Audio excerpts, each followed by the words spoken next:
학생 여러분 반갑습니다. 안녕. 자, 쌍지리TV와 함께하는 수능 한국지리 벼락치기 프로젝트, 오늘은 20번째 선생님이 계획한 마지막 시간입니다. 자, 기후 파트 나머지 부분을 모조리 한꺼번에 정리하겠습니다. 자, 지난 시간에 기후에서 너무 중요한 기온 강수 분포에 대해서 정리를 했고요. 자, 그거를 제외한 나머지 문제가 두 문제 나오는데, 그 두 문제가 비교적 기본적인 내용만 물어보는 쉬운 문제가 나올 거니까 그 두 문제를 잡기 위해서 선생님이 간단하게 이런 것들이 있다 하는 것들을 좀 소개하는 식으로 빨리빨리 좀 정리를 하도록 하겠습니다. 그 내용을 여러분들이 좀 상기시켜 주시면 문제는 대부분 쉬우니까 다 맞출 수 있을 것 같아요. 자, 기후. 자, 나머지 파트, 이 나머지 친구들한테는 좀 나머지 취급해서 미안하지만 그래도 우리는 시험에 나와도 딱 맞추셔야 됩니다. 자, 기온 강수를 제외한 나머지 중에 시험에 나올 수 있는 주제가 6개가 있는데요. 자, 먼저 첫 번째가 바람입니다. 자, 바람은 시험에 나온다면 계절풍 혹은 높새바람, 요 두 개가 이제 시험에 나올 수가 있는 거예요. 자, 계절풍이나 높새바람이 시험에 나올 수 있다. 자, 계절풍은 여름과 겨울의 풍향이 반대가 되는 바람을 계절풍이라고 하니, 자, 겨울과 여름의 풍향을 잘 기억하시면 됩니다. 자, 겨울은 서고 동저형의 기압 배치가 나오니까 주로 북서풍이 되고요.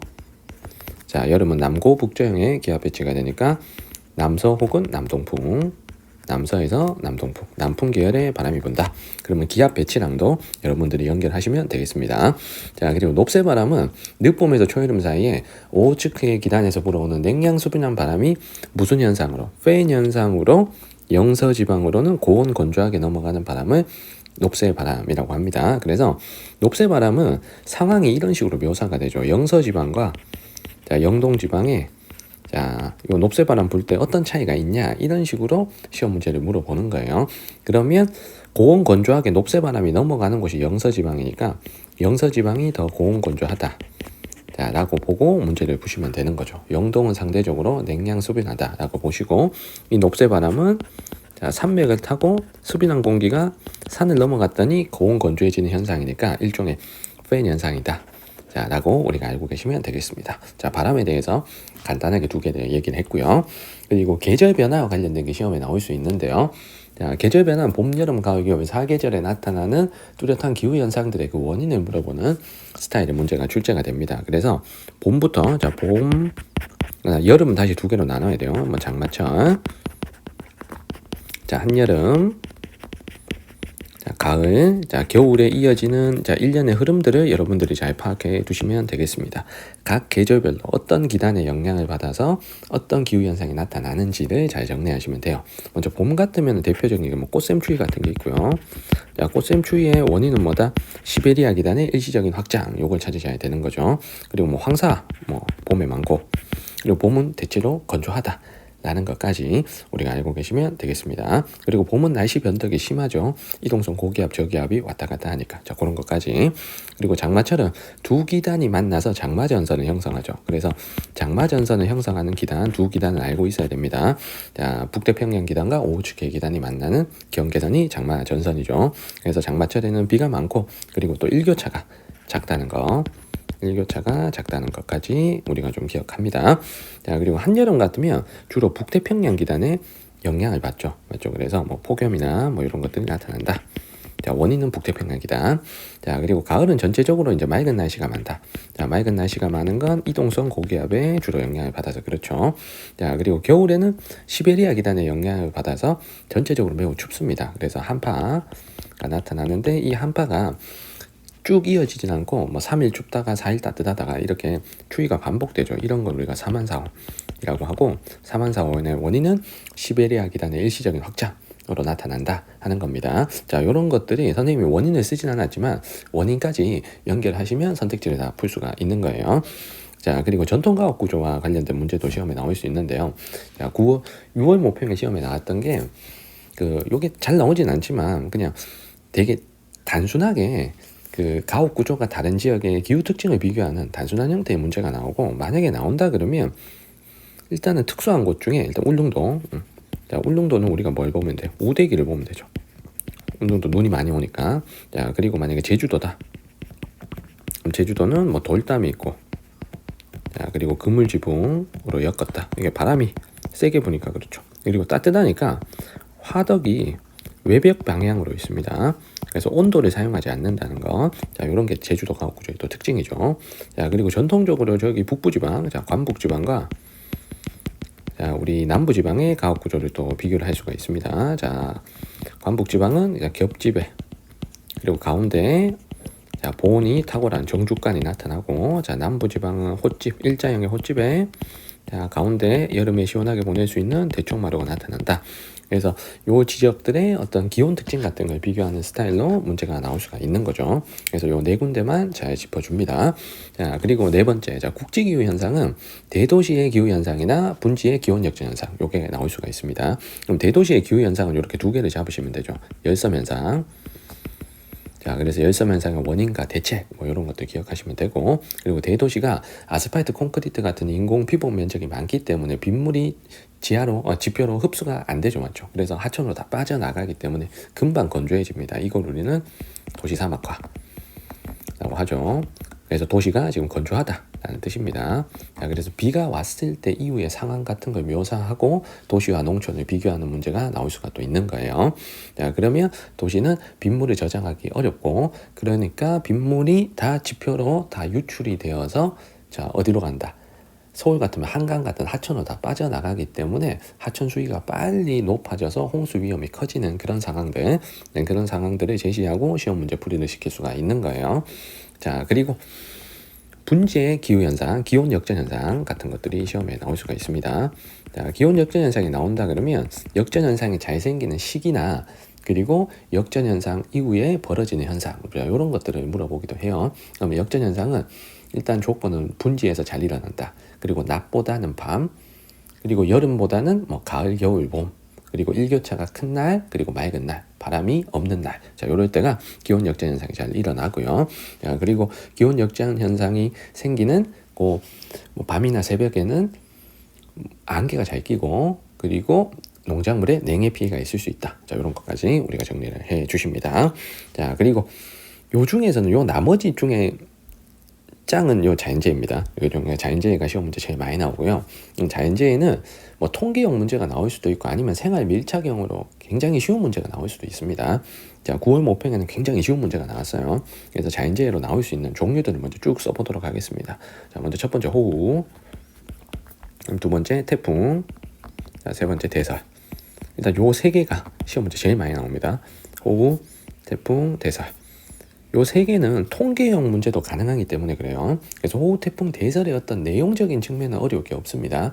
하지만 통계를 잡는다 그러면 시기별 통계를 잡는다고 하면 호우는 뭐 6월에서 8월, 태풍은 7월에서 9월. 그러니까 태풍이 조금 더 가을까지 온다는 거예요. 그래서 그걸 좀 비교를 해주시고, 그리고 대설은 그냥 겨울이다 이렇게 보시면 되죠. 자, 그리고 피해받는 지역들은 지역과 관련된 통계를 좀 아셔야 되는데요. 자, 호우는 주로 이제 중부지방에 피해가 많다. 중부지방, 경기도 강원도에 피해가 많고, 태풍은 남부지방, 특히 남해안 쪽에 피해가 많습니다. 경상남도, 그리고 전라남도, 그리고 제주도 있죠. 그리고 대설은 뭐 강원도가 피해가 많다. 자, 이렇게 보시면 되죠. 그래서 강원도는 여기 중부지방은 경기 강원을 얘기하는 거잖아요. 그래서 강원도는 뭐 대설 피해도 많고 호우 피해도 많다. 하지만 전체 피해액 자체가 대설이 피해액이 적거든요. 자, 그런 거 가지고 고려해서 우리가 통계형 문제를 푸셔야 됩니다. 그리고 통계형 문제가 나왔을 때 같이 나올 수 있는 게 지진이에요. 자, 지진은 최근 10년간 큰 지진이 포항, 경주 요 두 지역에서 일어났기 때문에 여기는 경상북도에서 피해를 100% 받았다. 그리고 지진은 다른 쪽 말고 건축물 쪽에 주로 피해를 준다라는 것까지 우리가 체크를 해주시면 되겠습니다. 자, 그리고 관련된 내용들은 우리가 쭉 쉽게 공부를 좀 해주시면 되죠. 호우 같으면 장마전선과 남서기류가 유입할 때 뭐 피해가 많다는 거. 뭐 태풍은 열대 해상에서 발원해가지고 우리나라 쪽으로 지금 이동해 오죠, 맞죠? 자, 그리고 태풍의 오른쪽에 위험 반원인 거, 그리고 태풍은 또 강풍과 집중호우 두 개를 다 동반하죠. 그래서 바람에 의한 피해도 많습니다. 그래서 선박 피해, 뭐 요쪽에 많은 피해를 주죠. 자, 그리고 대설은 뭐 농업시설물이 무너지는 뭐 비닐하우스의 피해, 그리고 빙판길 교통사고 이런 걸로 이어지면 되고, 그리고 북서풍이 불 때와 북동기류가 불 때 어느 쪽이 대설주의보가 나타나는지까지 좀 챙겨주십니다. 자, 그리고 지진은 여기서 유일하게 지형적 요인에 의한 자연재해죠. 그게 다른 점이고요. 그리고 요거 4개 말고 나올 수 있는 게 첫 번째가 황사. 자, 황사는 주로 봄철에 나타나는 거고요. 그래서 황사는 우리 목이 아프고 그리고 저기 목이 아프고 그리고 미세먼지가 막 이렇게 정밀기계에 들어가니까 정밀기계 오작동도 일어나고 그렇죠. 자, 그래서 황사 해봤고, 자, 또 나올 수 있는 게 폭염과 한파. 그럼 폭염은 당연히 여름이고 폭염의 원인은 당연히 북태평양 고기압이겠죠. 그리고 한파는 당연히 겨울이고 한파의 원인은 당연히 시베리아 고기압이 되겠습니다. 그래서 자연재해와 관련된 문제들은 쉬운 문제가 나올 수도 있고 통계형 문제가 제시될 수도 있는데 원래는 뭐 문제가 그렇게 어렵진 않을 것 같아요. 9월 모평 수준의 문제가 나올 것 같습니다. 자, 그리고 마지막으로 나올 수 있는 게 지구온난화인데요. 지구온난화는 그냥 한반도 기온이 올라가면 한반도가 어떻게 변할까를 선택지에서 골라주면 되겠습니다. 그래서 기온이 올라가면 어떻게 될까 그것만 생각해서 문제를 푸시면 되니까 선생님이 따로 정리는 하지는 않겠습니다. 그래서 요 중에서 6월, 9월 시험에 나왔던 게, 자, 1번의 바람, 자, 그리고 3번의 전통가옥구조, 자, 그리고 5번의 자연재해. 요 세 개가 자, 6월, 9월 모의고사에 출제되었던 문제고요.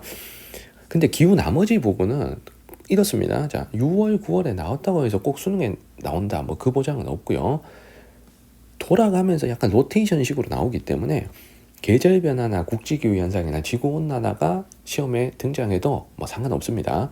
물론 문제가 쉽기 때문에 여러분들이 충분히 다 맞출 수 있을 거예요. 그래서 이 중에서 가장 중요한 파트는 아무래도 자연재해가 역대 기출 문제 중에는 가장 많기 때문에 자연재해는 하나 나온다고 보시고 나머지 한 문제는 요 나머지 5주제 중에서 하나가 쉬운 문제로 하나 나올 것이다 라고 보고 우리가 기본 개념으로 그냥 깔끔하게 자 풀어주시면 되겠습니다.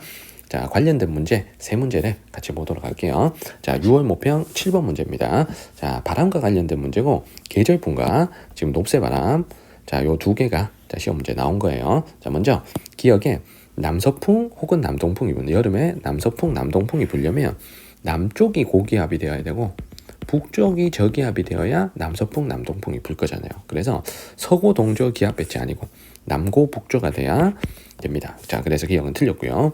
자, 니은에 자, 겨울에 대류성 강수가 내린다는데 대류성 강수는 뜨거운 태양열에 의해 지표면이 가열되어서 지표면 근처의 공기가 뜨거워져서 상승해서 내리는 비가 대류성 강수죠. 대류성 강수, 다른 말로 소나기지. 소나기는 뜨거운 여름에 잘 내리니까 자, 니은도 틀렸습니다. 답은 여기서 5번이 되겠죠. 자, 그리고 높새바람과 관련된 설명.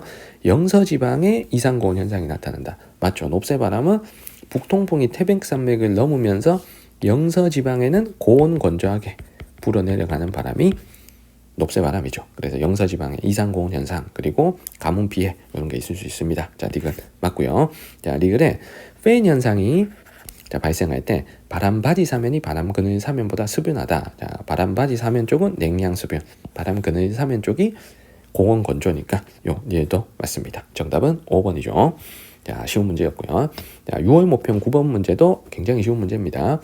가 지역에 대한 나 지역의 상대적 특징. 자, 여기가 어딘지 못 찾아도 가에는 아주 결정적인 힌트가 취사용 화덕이 방의 반대편에 놓여 있다. 이 열을 난방에 활용하지 않는데요. 여기는 더운 지역입니다. 자, 나는 온기를 난방에 직접 활용하기 위해서 추운 지역이라는 얘기야. 그러면 더운 지역과 추운 지역을 그냥 판단하면 되죠. 가가 제주도고, 자, 나가 북한의 광복지방인데, 뭐 이게 중요한 게 아니라 여기가 더 춥다는 거야. 자, 글을 읽어보면, 자, 나가 더 춥다. 그러면 추운 지역은 단풍 절정 시기, 단풍 빨리 물들죠. 이름. 그리고 연평균 기온은 낮아야 되고 서리 일수는 많아야 되죠. 그러면 A가 정답이 됩니다. 자, 그리고 9월 모평 4번 문제, 자연재해가 관련된 문제고 글을 읽고 푸는 매우 쉬운 문제였습니다. 자, 대서의 지진, 태풍, 황사. 자, 넷 중에 고르는데, 자, 가의 영향권에 들 것으로 전망되는 등산로 하천에 진입하지 말고 간판 등의 낙하에 주의하십시오. 간판 떨어뜨릴 수 있는 건 여기서는 태풍이죠. 그래서 가는 태풍. 자, 나는 규모 5.5 뭐 요런 식으로 규모를 표현하는 게 이게 지진이니까 나가 지진. 자, 그리고 교통혼잡 빙판길 안전사고라는 말이 있으니 다가 대설. 자, 나가 마스크를 착용하자. 여기 뭐 코로나는 없잖아요. 여기 황사 해야죠, 황사. 자, 황사. 자, 1번에 태풍은 우리나라보다 저위도 해상에서 발원한다. 태풍은 열대 해상에서 만들어져서 우리나라 쪽으로 이동해 오죠. 그래서 정답은 아주 쉽게 1번이 됩니다. 자, 지진은 기후적 요인 아니고 지형적 요인이니까 자, 2번 틀렸고요. 자, 대설은 북태평양 고기압이 영향을 줄 때가 아니죠. 맞죠? 북태평양 고기압이 영향을 줄 때는 여름이니까 자, 3번 틀렸고요. 그리고 우대기는 대설, 다에 대비한 시설이고 선박에 주는 피해는 당연히 바람이 센 태풍이 많죠. 그래서 정답은 1번 되겠습니다. 자, 기후 나머지 파트 아주 간단하게 자, 내용들을 정리했으니까 여러분들 혹시라도 내가 선생님이 이렇게 기본적으로 소개한 내용들에 대해서 나 이거 잘 모르겠는데 하는 부분은 기본 개념으로 다시 돌아가서 빨리 좀 봐주세요. 자, 요거는 학습하는데 그렇게 부담이 없으니까 빨리 여러분들 채워 넣으셔야 됩니다. 자, 기후 나머지 파트까지 해서 한국지리 벼락치기 영상은 다 마쳤습니다. 와, 자, 여러분들 이제 수능이 진짜 얼마 안 남았어요. 이제 4일 남았나? 지금. 와, 여러분들 지금 많이 힘들고 초조하고 할 텐데, 일단 선생님이 올려드린 벼락치기 영상은 여기까지니까, 자, 요 영상들 잘 보시면서 마무리 해주셨으면 좋겠습니다. 자, 그리고 선생님이 수능 이틀 전에 한국지리 처음부터 자 끝까지 내용을 자 어떤 것들이 시험에 나온다 하는 것들을 좀 주제를 요약해서 뭐 30분에서 뭐 1시간 정도 분량으로 마지막 영상을 하나 더 올려드리도록 하겠습니다. 자, 그 영상 보면서 수능 전에 좀 마무리 하셨으면 좋겠어요. 자, 그리고 혹시라도 선생님이 처음부터 끝까지 내용을 모두 다루지 못했기 때문에 혹시라도 여러분들 궁금해하거나 하는 부분들이 있으면 뭐 댓글로 질문 남겨주세요. 그럼 그 부분들을 선생님이 이렇게 댓글로 설명을 드리거나 아니면 좀 설명하기 위해서 좀 영상이 필요하다 그러면 그 파트만이라도 영상을 다시 좀 올려드리도록 그렇게 할게요. 자, 여러분들 벼락치기 영상 봐주시느라 정말 고생 많으셨습니다. 자, 수업은 여기까지입니다. 자, 우리는 또 총정리 영상으로 다시 뵙겠습니다. 자, 여러분들 안녕.